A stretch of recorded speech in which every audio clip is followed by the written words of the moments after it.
Hi అండి. అందరికీ నమస్తే. నేను మీ గీత. ప్రేమ తర్వాత పెళ్ళి పార్ట్ 5. ముందు భాగాలు చూసి ఇది చూడండి. పూజ అంకుల్ మీకు తెలియనిది ఇంకో విషయం తెలుసా? దానికి కారణం కూడా సవిత ఆంటీనే. రాణిని కూడా మానసికంగా చాలా బాధపెట్టింది. ఒకరోజు కాలేజీలో ఏమైందంటే నేను రాణి కలిసి క్యాంటీన్లో కూర్చున్నాం. ఒక అబ్బాయి వచ్చి మా ఇద్దరిని చాలా విసిగించేవాడు. ఇద్దరిలో ఒకరిని ప్రేమించమని. కానీ రాణి ధైర్యంగా లేచి వాడి గోబ గులాబ్ జామున్ చేసింది. అప్పటి నుండి రాణిని విసిగించడం లేదు ఆ అబ్బాయి. కానీ నన్ను వదిలేవాడు కాదు. రాణి లేని టైంలో వచ్చి నన్ను ఏడిపించేవాడు.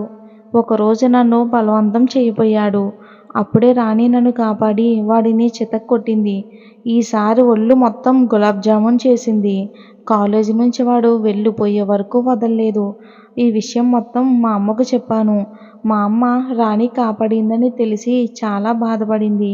పూజ ఎందుకమ్మా ఎందుకు ఏడుస్తున్నావు? అమ్మా, నేను రాణికి అన్యాయం చేసినా తను నా కూతుర్ని కాపాడింది.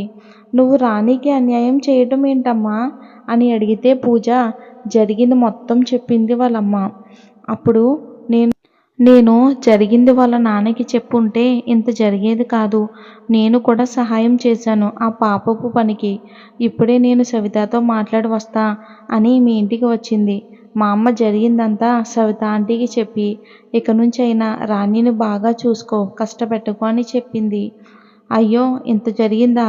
వాడెవడు నాకు చెప్పు, వాడి పని పడతా అని నాతో అడిగి ఆ అబ్బాయి గురించి తెలుసుకుని తన్ని కలిసింది. నేనేమో ఆంటీ మారిందని అనుకున్నాం.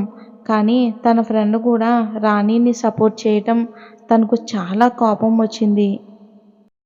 ఇంకా రాణిని ఇంట్లో ఉండనివ్వకూడదు అని ఇంకా తన కూతురి కంటే రాణికే ఎక్కువ సంబంధాలు రావటం ఇంకా నచ్చలేదు. ఎలాగైనా రాణి పరువు తీసి ఇంట్లో నుంచి పంపాలి అనుకుంది. రాణి ఇంట్లో లేని సమయంలో, శేఖర్ ఇంట్లో ఉన్న సమయంలో ఆ అబ్బాయిని ఇంటికి పిలిపించింది. అబ్బాయి, అంకుల్, నేను రాణి ప్రేమించుకుంటున్నాం. తనకు నాకు పెళ్లి చెయ్యండి. శేఖర్, ఏంటి, నిన్ను నా కూతురు ప్రేమించిందా? నేను అస్సలు నమ్మను నా కూతురు నిన్ను ప్రేమించిందంటే. ఆ అబ్బాయి, ఎందుకు నమ్మరు? నేను మీ అమ్మాయితో తిరిగినట్టు ఇవిగోండి సాక్ష్యాలు అని దొంగ సాక్ష్యాలు చూపించాడు. నేను రాణితో కలిసి తిరిగిన ఫొటోస్ ఇవి. పూజా ప్లేస్లో తన ఫోటో ఎడిట్ చేశాడు. శేఖర్కి రాణి ప్రేమించి పెళ్లి చేసుకున్న ప్రాబ్లం లేదు, కానీ ఆ అబ్బాయిని చూస్తుంటేనే అసహ్యంగా ఉన్నాడు. జాబ్ లేదు, ఇల్లు లేదు, ఏమీ లేదు. నా కూతురు ఎలా సుఖపడుతుంది? నేను అస్సలు ఈ పెళ్ళికి ఒప్పుకోను. సవిత వాడితో తిరిగి చెడిపోయింది నీ కూతురు. వేరే ఎవ్వరూ పెళ్లి చేసుకోరు. ఆ అబ్బాయికి ఇచ్చి పెళ్లి చేద్దామని గొడవ చేసింది. ఆ గొడవకి బయట అందరికీ తెలిసిపోయింది. శేఖర్ మాత్రం లేదు లేదు, నేను చెయ్యను. ఇప్పుడే నా కూతురికి వేరే సంబంధం తెచ్చి పెళ్లి చేస్తా చూడు అంటూ వెళ్ళిపోయాడు. సవితకు సంతోషం. ఈ అబ్బాయితో పెళ్లి కాకపోయినా వేరే పెళ్ళయి వెళ్ళిపోతుందని. ఇంకా బయట అందరికీ తెలుసు కాబట్టి పరువు పోయింది. పెళ్ళయ్యాక చూద్దాం మొగుడుతో ఎలా సంతోషంగా ఉంటుంది అని. అలా శేఖర్ గారు యోగేష్ సంబంధం తెచ్చి పెళ్లి ఏర్పాట్లు చేస్తున్నారు. ఇంట్లో జరిగిందంతా రాణికి అసలు ఏమీ తెలీదు. కాలేజ్ నుండి ఇంటికి వచ్చాక దారిలో అందరూ తన గురించి ఏదోలా మాట్లాడుకోవటం తెలుస్తుంది. అలా ఆలోచిస్తూ ఇంటికి వెళ్ళింది. ఇంట్లో హడావిడిగా తిరుగుతున్నారు అందరూ. శేఖర్ గారు వచ్చి గుడికి వెళ్ళాలి, తొందరగా చీర కట్టుకుని రెడీ అవ్వమన్నారు. ఏమీ అర్థం కాకపోయినా నాన్న చెప్పారని రెడీ అయ్యి గుడికి వెళ్తారు. ఏం జరుగుతుందో అర్థం కాని రాణికు మనసు కీడు శంకిస్తుంది. సవిత రాణి దగ్గరికి వచ్చి, చూడు, ఈరోజు నీ పెళ్ళి మీ నాన్న ఇష్ట ప్రకారం జరుగుతుంది. కాదని అన్నావంటే తెలుసుగా మీ నాన్నకు గుండెపోటు. ఇక్కడ గుండె ఆగిపోతుంది. జాగ్రత్త. పెళ్ళి ఆపి మీ నాన్న గుండెను ఆపుతావో లేదా పెళ్లి చేసుకుని మీ నాన్నని సంతోష పెడతావో ఈ రెండింట్లో ఏంటి అనేది నువ్వే తేల్చుకో. రాణి గుండె మీద ఎవరో గుణపం దించినట్టు అయ్యింది. రాణికి ఆ టైంలో ఎవరిని హెల్ప్ అడగాలో కూడా అర్థం కాలేదు. కంటి నిండా సముద్రం.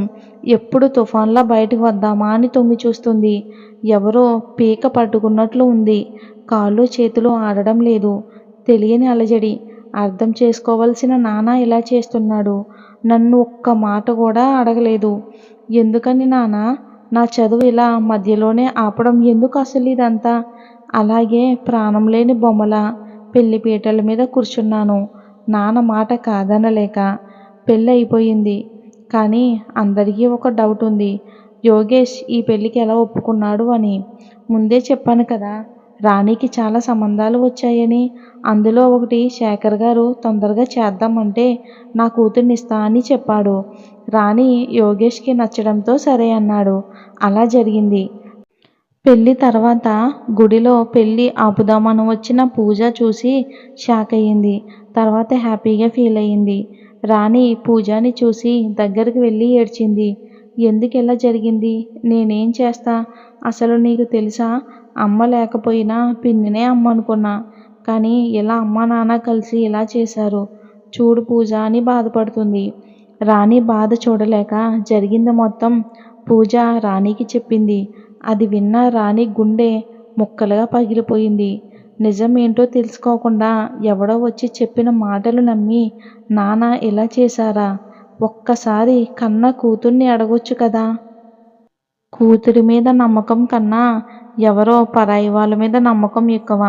చీచీ, ఇంకోసారి వీళ్ళ మొహం చూడను అని రాణి వెళ్ళిపోయింది. సవిత రాణితో ఆడుకుందామని ఫోన్ చేస్తే నంబర్ బ్లాక్ చేయటం వలన ఫోన్ కలవలేదు. యోగేష్ ఒకసారి ఫోన్ చేస్తే రాణి గురించి మొత్తం చెడుగా చెప్తుంది. అది నమ్మని యోగేష్ అసలు ఏం జరిగిందని పూజని యోగేష్ అడిగాడు. యోగేష్, ఏంటి పూజ, రాణి గురించి వాళ్ళమ్మ చెడుగా చెప్తుంది, బాయ్ ఫ్రెండ్ ఉన్నాడు అని. నాకు తెలుసు రాణికి ఎవరూ లేరు అని. తనని ఫాలో చేసినప్పటి నుంచి కూడా తన గురించి మొత్తం తెలుసు నాకు.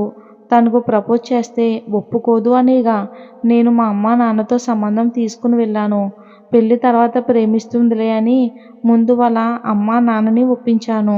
ముందు ఒప్పుకోలేదు, తర్వాత ఒప్పుకున్నారు. కానీ నా అదృష్టం బాగుండడం వలన రాణి వాళ్ళ నాన్న వచ్చి అడిగారు తొందరగా పెళ్లి చేసుకోమని. అలా అయితేనే రాణినే నీకు ఇస్తాని అన్నారు. సరేలే, ఏదో నాకు లక్కు బాగుంది అని అనుకుని పెళ్ళికి ఒప్పుకున్నాను. కానీ రాణికి పెళ్ళంటే ఇష్టం లేదు. ఎప్పుడు కూడా బాధగానే ఉంటుంది. వాళ్ళ అమ్మకి ఫోన్ చేస్తే ఏదేదో చెప్తున్నారు. అందుకే నీ దగ్గరకు వచ్చాను. పూజ, నాకు తెలుసు అన్నయ్య, నువ్వు రాణిని ఫాలో చేయటం, తన గురించి అన్ని విషయాలు తెలుసుకునే ప్రయత్నం చేస్తున్నారని.